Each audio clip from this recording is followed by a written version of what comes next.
எல்லாருக்கும் வணக்கம். இன்னைக்கு சூப்பரான ஒரு டிஃப்ரெண்ட்டான ஒரு பொரியல் ரெசிபி தான் பார்க்க போகிறோம். கீரை தண்டு பொரியல் ரெசிபிங்க. இந்த கீரை தண்டு பொரியல் ரெசிபிக்கு வந்து நம்ம தண்டு கீரை வாங்கிட்டு அந்த தண்டை தூர போடுவோம் இல்லையா, அந்த தண்டை தூர போடாமல் அதில் இருக்க பொடி தண்டு, இந்த மாதிரி பொடி தண்டை வந்து நீங்கள் ரெண்டாக கட் பண்ணிவிட்டு அப்படி நீங்கள் இழுத்தீங்க அப்படின்னா நார் மாதிரி வரும். அதுக்கப்புறம் அதை வந்து இந்த மாதிரி குட்டி குட்டி பீசஸாக நீங்கள் கட் பண்ணி வச்சுக்கோங்க. இதுக்கு வந்து நீங்கள் வந்து கொஞ்சம் ஒல்லியாக இருக்கிற தண்டை நீங்கள் செலக்ட் பண்ணணும்.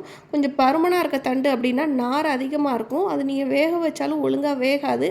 அதே மாதிரி சாப்பிடும்போதுமே சக்கு சக்குன்னு சொல்லிட்டு வாயிலேயே சுற்றும். ஸோ அதனால் இந்த மாதிரி தடிமனாக இருக்க தண்டை வந்து நீங்கள் தூர போட்டுருங்க.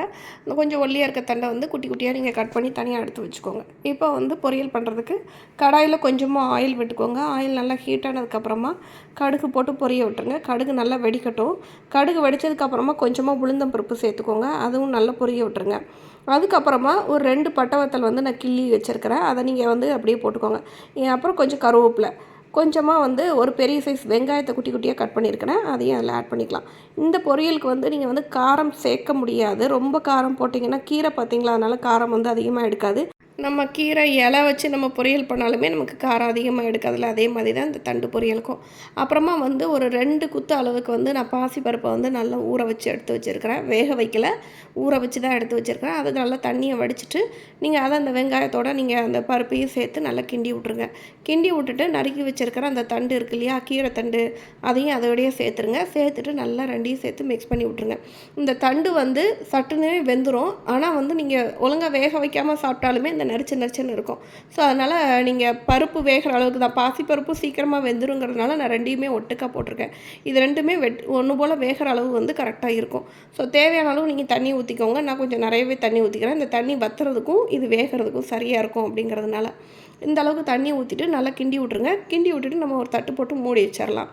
மூடி வச்சுட்டு இன்பிட்வீனில் நீங்கள் ஓப்பன் பண்ணி அப்பப்போ நீங்கள் வந்து எடுத்து கிண்டி விட்டுக்கணும். இல்லைன்னா மேபி நீங்கள் ஃபுல் ஃப்ளேமில் வச்சுட்டீங்க அப்படின்னா அது அடிப்பிடிக்க வாய்ப்பு இருக்குது. அதனால் சொல்கிறேன். இப்போ பாருங்கள், ஒரு அரை வேக்காடு அளவுக்கு இது வெந்திருக்கும். நீங்கள் கிள்ளி பார்த்தீங்கன்னா, எடுத்து கிள்ளி பாருங்கள், உங்களுக்கே தெரியும். ஒரு அரை வேக்காடு அளவு வந்துடுச்சு. இந்த டைமில் வந்து கொஞ்சமாக மஞ்சள் தூளும் கொஞ்சம் உப்பும் நீங்கள் சேர்த்துக்கலாம். அதே மாதிரி தான் உப்பும் நீங்கள் அதிகமாக போட்டாலும் உப்பு ரொம்ப ஏற்காது. உப்பும் காரமுமே கீரைக்கு எப்போவுமே அளவு கம்மியாக போட்டால் போதும். அதுவே அதுக்கு வந்து அதிகமாக இருக்கிற மாதிரி இருக்கும். நீ ஜாஸ்தி போட்டிங்க அப்படின்னா ரெண்டுமே வந்து ஜாஸ்தியாகிடும். அதனால் தேவைக்கு அளவுக்கு கம்மியாகவே நீங்கள் போட்டுக்கோங்க. மஞ்சள் தூள் எல்லாத்தையும் போட்டு ஈவனாக மிக்ஸ் பண்ணிவிட்டு மறுபடியுமே நீங்கள் தட்டு போட்டு மூடி வச்சுருங்க. இன்னும் கொஞ்சம் நல்லா வேகட்டும். வெந்ததுக்கப்புறமா தண்ணியும் நல்லா ஒன்று போல் இழுத்து சுண்டி வந்துடும். அதுக்கப்புறம் எப்படி இருக்குன்னு பார்க்கலாம்.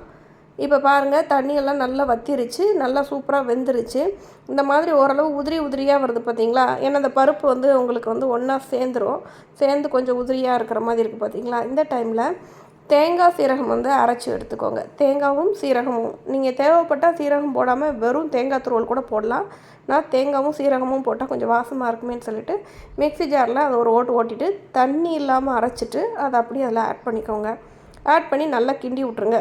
கிண்டி விட்டிங்கன்னா சூப்பரான கீரை தண்டு பொரியல் ரெடி ஆயிடுச்சு. இதை நீங்கள் எல்லா பொரியலும் எந்தெந்த குழம்புக்கெல்லாம் வச்சு சாப்பிடுவீங்களோ அதே மாதிரி சாம்பாருக்கு, ரசமுக்கு, கார குழம்புக்கு எல்லாத்துக்குமே வச்சு சாப்பிட்லாம். ட்ரை பண்ணி பாருங்கள். பிடிச்சிருந்தா சப்ஸ்கிரைப் பண்ணுங்கள். தேங்க்ஸ் ஃபார் வாட்சிங்.